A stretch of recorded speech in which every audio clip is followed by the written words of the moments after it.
Hollywood is reeling from the death of director Rob Reiner and his wife Michelle. As friends and family honor the celebrated couple, one of their sons stands accused of their murder. For Fox 12, Patrick Cornell has the latest on this developing story. Legendary Hollywood director Rob Reiner and his wife Michelle found dead Sunday in their Los Angeles home. Monday, one of their sons, Nick Reiner, taken into custody in the investigation into their deaths. He was subsequently booked for murder and is being held on $4 million bail. A spokesperson for the Reiner family saying in a statement, "We are heartbroken by this sudden loss, and we ask for privacy during this unbelievably difficult time." The news stunning the Hollywood community. It's a seismic shock because Rob Reiner is such an outsized presence in the entertainment community. I mean, he's almost the mayor of Hollywood. He's such an affable, genial person. Rob Reiner is considered one of the best American filmmakers of all time. His directing credits included classics from several genres, including The Princess Bride, Stand By Me, A Few Good Men, and When Harry Met Sally. It was on that film set that he met and fell in love with his wife, Michelle. Before turning to directing, Reiner was an actor, best known for his role as Archie Bunker's son-in-law on the TV show All in the Family.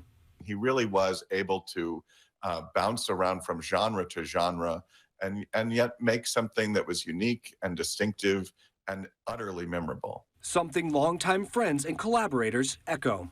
He was, as they say in Hollywood, a mensch, a trustworthy and friendly and stable and reliable person that it was fun to be with. I'm Patrick Cornell reporting. Meantime, people around the world are remembering Reiner tonight. Fans placed flowers on his star on the Hollywood Walk of Fame. Reiner worked with numerous Hollywood legends, including Jack Nicholson, Tom Cruise, Billy Crystal, and Kevin Bacon. The list goes on and on. He also worked alongside local actor Sally Struthers in the legendary TV series All in the Family. In a statement, Struthers said, quote, "There are no words. This is beyond devastating, and my heart is with their family." One of Rob Reiner's most popular movies was shot right here in Oregon. Fox 12's Spencer Schott joins us now. And Spencer, I know that you spoke with a man who helped set up the filming locations for the movie Stand By Me. Yeah, that's right, Pete. Originally, Rob Reiner wanted to film Stand By Me here in Portland, but the Southern Pacific Railroad didn't like the idea of kids finding a dead body on their tracks. So on his drive back down to Los Angeles, Rob Reiner stopped in Eugene and talked with the Oregon Performing Arts Network about other railroads that could be used for some of the most iconic scenes in that movie.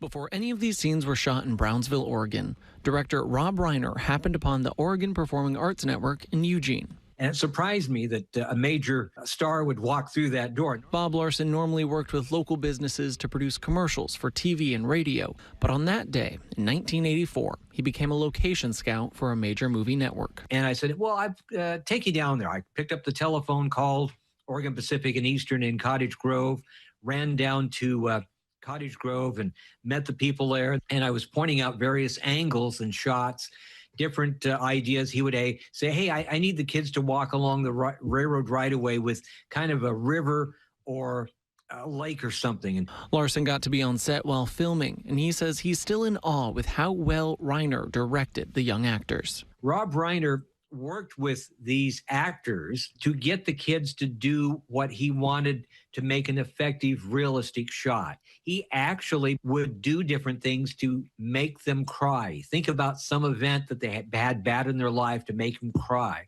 And it worked. Years later, Larson still thinks about his days on set and was heartbroken when he heard about Reiner's death. First, tell us what your reaction was when you heard about it. It actually brought tears to my eyes because, again, that's a very hard-hitting, sad moment, and it brought back fun memories of doing this movie and going through the labors of putting an actual production together. Larson says Reiner's legacy in Oregon will forever be that of a high-quality director and a friendly person who these small communities love.